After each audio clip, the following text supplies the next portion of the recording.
Okay, so I want to pick up real quick where we left off when we talked a little bit about your selection tools. And remember, the selection tools allow us to manipulate certain things in the photo and remove or add certain things to photos. But what I want to do is I want to go back to this leaf, and we selected it with the quick selection tool. So remember, select the quick selection tool from the toolbar. Come over here. Remember, you can use the brackets to increase or decrease the size of your cursor or your brush. And then remember, drag. Then before you get over to your stem, decrease the size of your brush so it doesn't extend beyond what you're selecting, so our stem. And then drag. If anything, if it captures anything that you don't want it to do, remember, do Option or Alt. You change in your brush changes to the minus sign and click what you want to remove.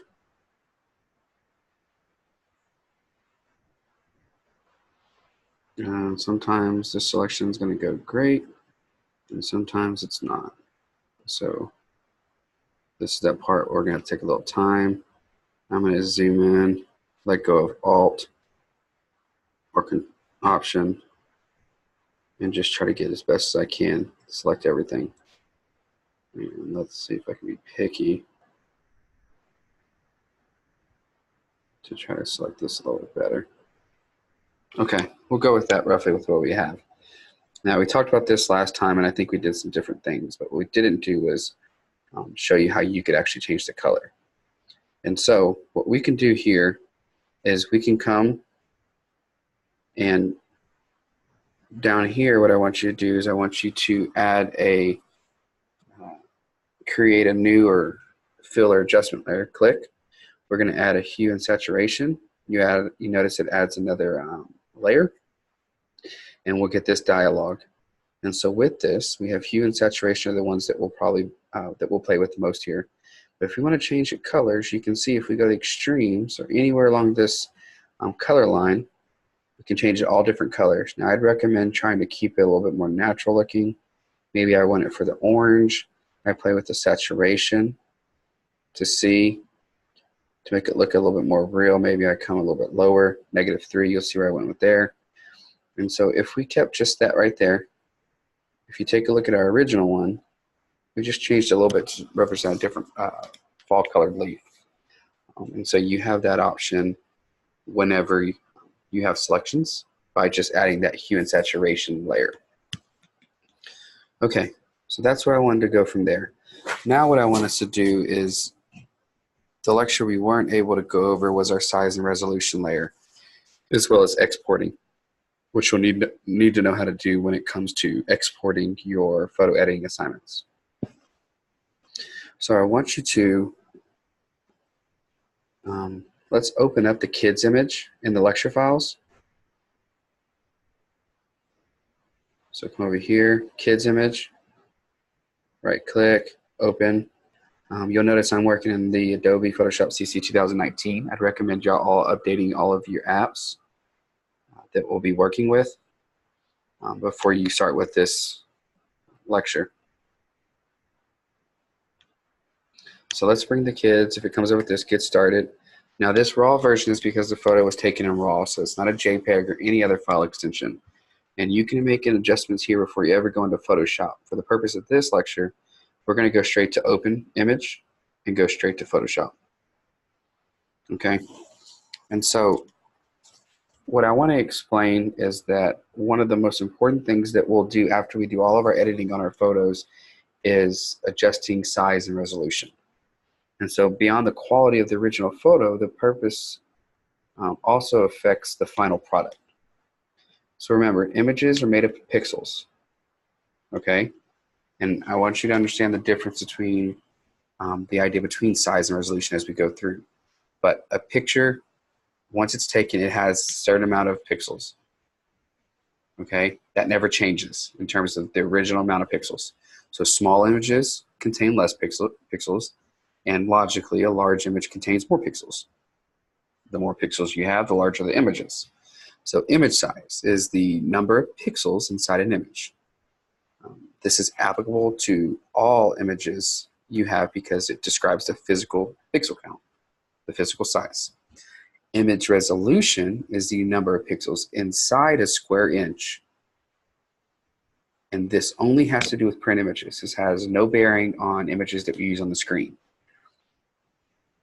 Okay, so remember the difference there is that anything with resolution is the quality of the image when we go to print. With image size, the pixels, while they also determine the quality, the more pixels you have, the better image you have, and the larger image you have, does not have any bearing, or the resolution just doesn't have any bearing on photos that we use online. And so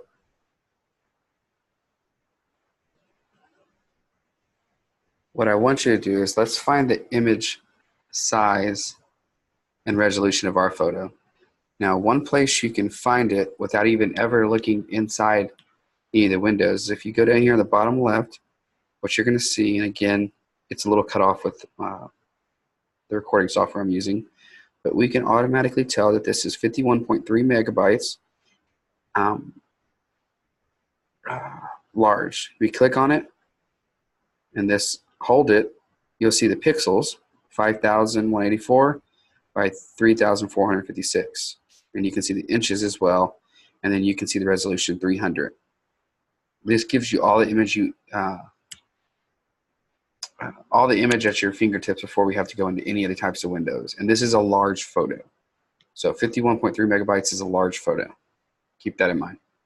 So what I want us to do is we open this image, kid's image, and you can make it to fit roughly the screen, the size of the screen. And so what I want you to do is let's open up and go to image from the drop down up here, image size. And now this is going to tell us all that information that we just saw on the bottom of the screen, but it also gives us the ability to change our image size or resolution. So increasing the resolution right here. So if we want to change the resolution, and we're only doing that because if we're going to print, with resample checked, affects the image size on the screen. Okay, because with it rechecked, that means Photoshop will automatically create more pixels if you're increasing the number of, if you're increasing the resolution, it'll automatically add pixels. Okay, increasing the resolution without it checked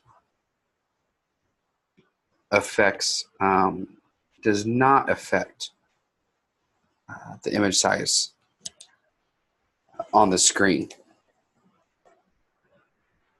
But anything we do with resolution, again, will affect what we go for print. Beyond that, and it won't affect, it doesn't have that, the resolution doesn't have impact on those that we're going to use online.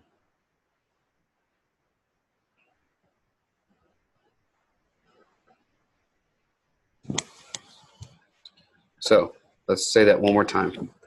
Increasing the resolution with resample checked will affect the image's size on the screen. It'll mess with the image size and the dimensions, adding pixels. Increasing the resolution without this checked only affects, and you'll see how it goes here, it's only going to affect the width, the height, and the resolution for print. It will not affect anything on the screen. Okay? So resampling has to do with the Photoshop changing the number of pixels in an image. When we resample things, we're only typically resampling it for print, but we can also resampling it for screen if we have it checked. So your image resolution may vary for print, but the resolutions I want you to remember are different standards. So the 360 resolution is the best resolution for a high-end inkjet output. 260 to 300 is the standard for printing quality images, and you'll check with the printer to make sure to see which one they prefer. And it's also obviously dependent on your image size. And then 220 is the lowest resolution you want to use when going to printing. So most will typically go to 360, and then depending on our size, if we have to go down, the lowest we want to go is to 220. If you have something below 220, you're compromising the quality of that photo when it goes to print. So it's something you need to make sure we capture the largest photo we can so that doesn't become a problem, and we always have to worry about going down and not worry about trying to go up.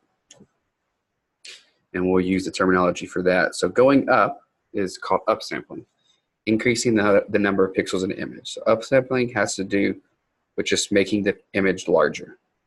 This creates pixels, and in order to do that, you need to have your resample box checked just like this, and then keep this over here with this drop down in automatic. That means it's automatically going to resample those pixels.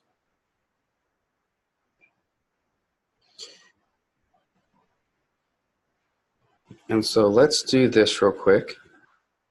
You'll notice if I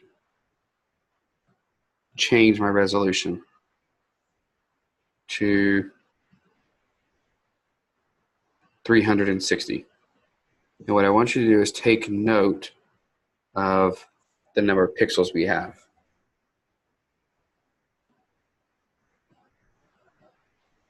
Okay, 5184 by 3456. Whenever we increase the resolution, and right now it's checked, so it's going to resample it. So we go to 360, you've seen that we've increased the pixels. That means we've changed the overall size. It's increased the actual image size to 73.8 megabytes and the pixels. All right, and so this is upsampling.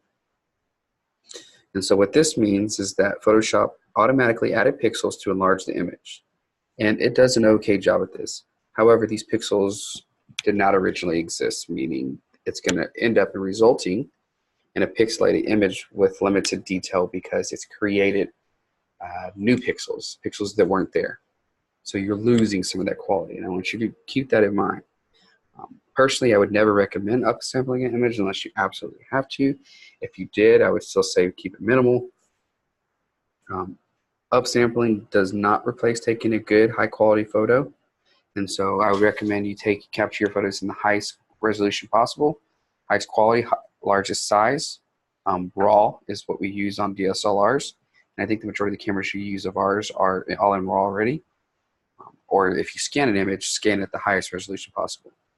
The goal is to have the most and the highest quality pixels you can have. Creating pixels in an image decreases the quality of that image. So let's put this back at 300, and you'll see we're back at original image size and dimensions pixel-wise. So with resample check, we're going to do this again. What I want you to do is I want you to change the width to 20. And it resamples checked. Again, you've noticed that we've increased. And remember that because the resample's checked, it's not just affecting the size, it's also changing the pixels. And so you can see this is adjusting the pixels and the image size. This is considered a destructive modification, meaning you degraded the quality of the original photo, upsampling. So I'm going to Command or Shift to undo that and go back to my original size. Now let's unclick resample. And the only reason I would do this is I changed my width. And I go back to 20. What you see is that the numbers changed. And when it's linked like this, it maintains the ratio and keeps it proportionate. So we increase the size, our width. It lowered the height to make sure it's still proportional, and it reduced our resolution. The only time we'd be doing this would be for print. But again, it has not touched our dimension pixels, and it's not touched our image size. So we have not changed the actual pixel quality of this. If we took this to print, we would have this is what we would use, dimensions that would come from print, and this is still the dimensions and the image size we'd have if we kept it on screen. So what I want us to do is let's undo that, and let's keep it there. Now, what I want us to do now is downsampling, which means we're going to reduce the number of pixels here, okay? So this is something that we commonly do if we'd commonly do, whereas upsampling we rarely do or rarely want to. So whenever you get in a project, maybe we're in design and it's a regular 8.5 by 11 spread, or you're going to the printer and you're going to give them a 5 by 7 print, we don't necessarily need a super large photo, especially if we're trying to send it through email, but it also takes up a lot of room and a lot of space and size in those documents or for print. So I want you to keep in mind again, as we go through this, is that we're starting off with 5,184 pixels by 3,456 pixels. And the image size is 51.3 megabytes. Big image. And before we start this, let's cancel this. I want us to go to Image, Duplicate. Let's call this, I'll call it, well,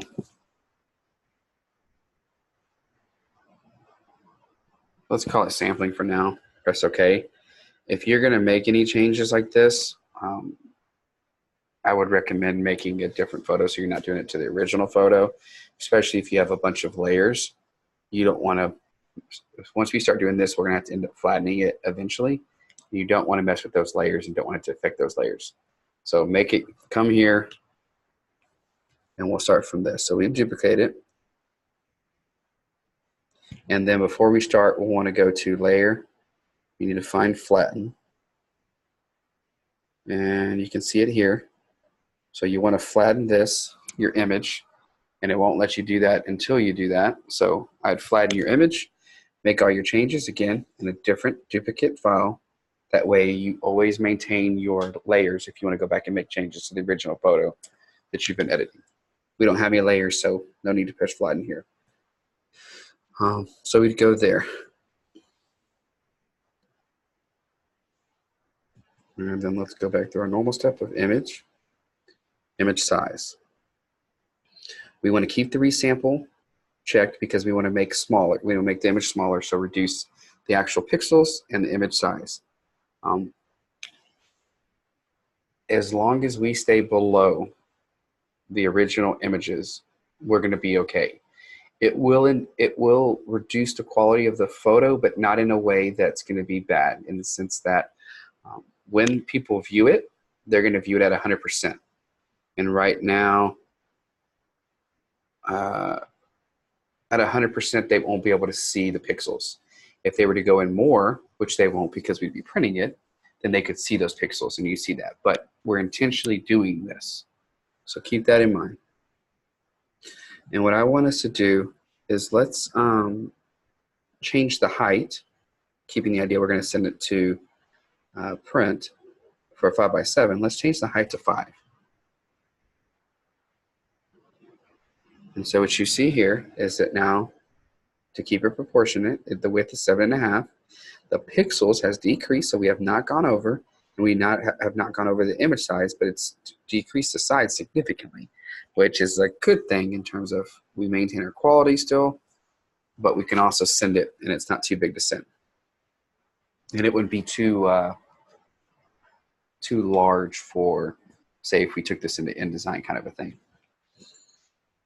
We've kept this right here at 300. We could do this. Let's take the resolution to 360, just in case we don't know how they might want to use it. We're still, even though we're doing this, it went up a little bit, I think. Didn't it? Let's see.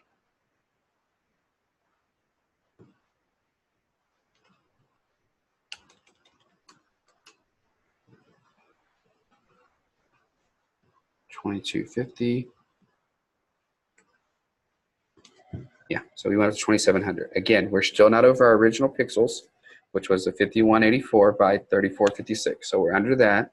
Our size is small. It's still relatively small in comparison to what we did before. And so as you can see, it's still decreased from our original, so that means we're still doing a good job. We haven't added any pixels.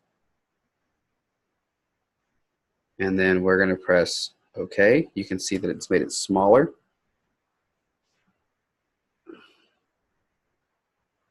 And at 100% is what people normally look at. It looks like it looks still a good quality photo.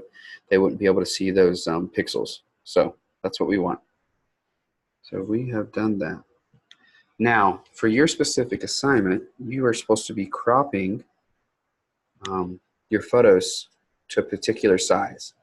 And so what I want us to do is go over here, and I want you to select, well, remember on the image, if you go to image size, you pay attention that we're at a 5 by 7.5. And that's the best we're going to do, the closest we're going to get to a 5 by 7 proportionally. Now what we'll do is we'll use the crop tool so we can have control over what gets cropped out in a 5 by 7 frame when we send it to the printer, for instance. So if you come over here and you'll see this drop down, it says select a preset aspect ratio crop size. We don't want it on ratio, we want it on width times height times resolution. And we have it like that. Then what we're going to want to do is we have these two boxes and we're going to put our dimensions in here. So right now it's in pixels and inches. So if we want, we're going to put a 5 by 7 inches. Now this is portrait and we want it in landscape. So let's hit this arrow and it turns it that way. So now before it goes to print, I know I want it 5 by 7, but now I get to choose what I want to include and don't include. And so I can move the image in there, and maybe I want to include the rocks, and I'm thinking about my lower thirds, or my thirds, rule of thirds when I'm doing this, right? So you see we have a little limitation there. I'm going to put them as close to one of the intersections as I can. They're not too dead center. And so I put them right there. And then to accept that, we either press enter or we have our check mark. And there we go. And if we go to image size, it's exactly 5 by 7. We know our size is much smaller. And we can see our pixels, and we can see all that. The resolution is 360, high quality for printing.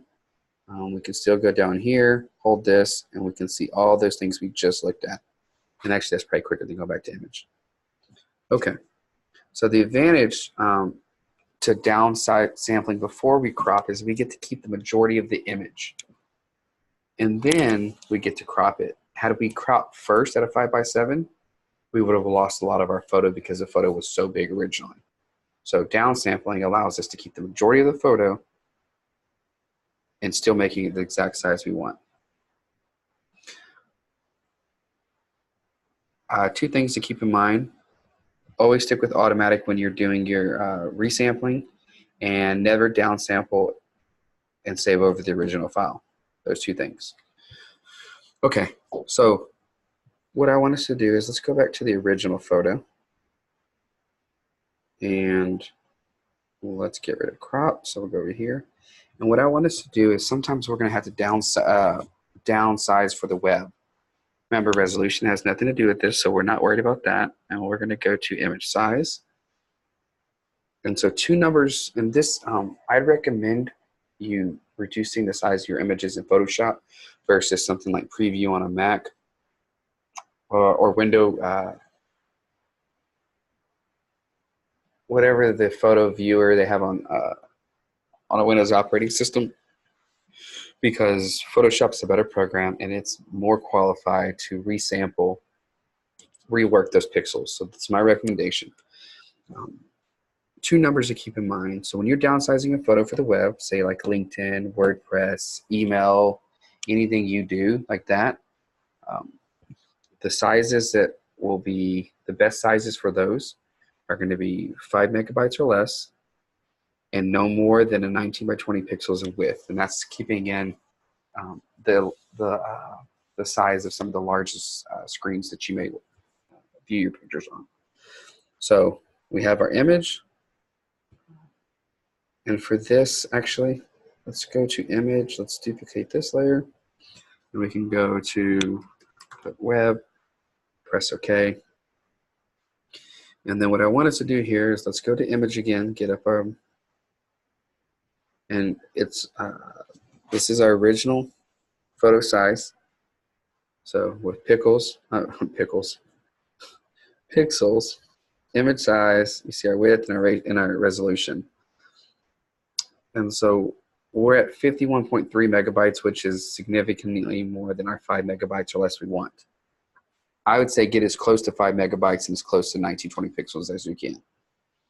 So what we're going to do is, instead of doing width and height, let's switch this to percentage, an easier way for us to downsize it. And so what I want you to do, and again, they're linked, so it'll do both of them. Let's go to 50. And if you take a look at what 50's done, it's made it 2592 pixels by 1728, and then 12.8 megabytes. So we're still large. And since I've done the homework before, let's take it to 31. And what 31 does is you'll see that it gets roughly the size you want with the image size and then our dimensions in pixels. And that's roughly what we want to do with that. So we press OK. Now,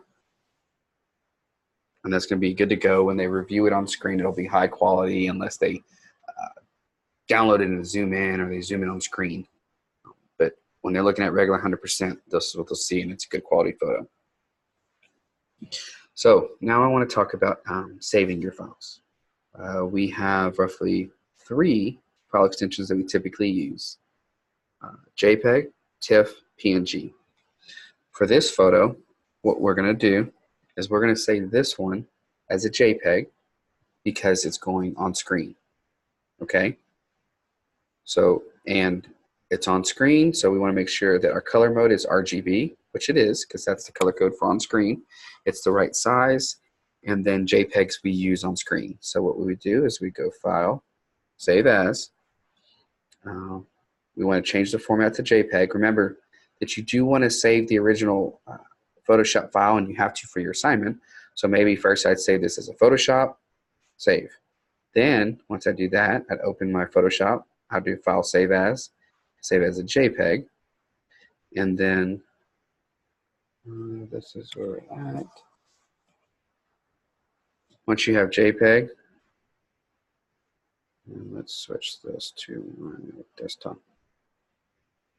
Save. Now before you do anything here, press OK. 2 things you're going to want to do. First, let's click Baseline, Optimize, and Maximum Quality. It may increase our size a little bit, but remember that JPEGs are compressing. And what we won't do is that doing these 2 features will help with compression and file size. And the maximum quality will cause a little less compression, which equals better quality. And so when you're saving it as a JPEG, these are what I want you to do, and press OK. Good. Now I want us to go back to, this is where we did our downsampling for print. Now for print, we need to be in the CMY color mode, so we need to switch that. So let's go to Image, Mode, switch it to CMY color. Again, it's already going to be flattened by the time we're at this stage. Just remember, when you switch it, it automatically flattens your image and all your layers. So make sure you've saved a separate file with your layers. So now we can see right here, it says it's in CMYK code, so we're good there. We're going to go File, Save As, and then for print, make sure we have a Photoshop saved file of this. But for print, we want to do a .tiff file extension, which you can see here. We'll press Save, and then we'll go. Now you have to do this, press OK. And there we go. Now the third one that I wanted to do is I want to go back, and you can bring this back up if you can, to our Yamaha logo. We remember we moved the background, and we know it's a transparent background now because it has this little gray checker pattern. So in this, we want to maintain that transparency so when we put it on something. So with this, we would go File, Save As, and then for this, we want to keep it in a PNG. A PNG says it's going to keep that transparency. Let's go to desktop with this. You'll see it has a PNG. And then we're going to press Save, press OK. And then what I want you to do is we'll minimize this, minimize all of this stuff. And if we go to the Yamaha logo, I want you to notice that there's gray. This gray right here means that it's transparent. If it wasn't gray, it would be white, and then it would not be transparent. So this means we can put this in anything that we want, and it's going to maintain that transparency with no background. And that ends our extra lecture. So this should be able to help you whenever you get to your photo editing assignment and kind of bring everything together that we've done.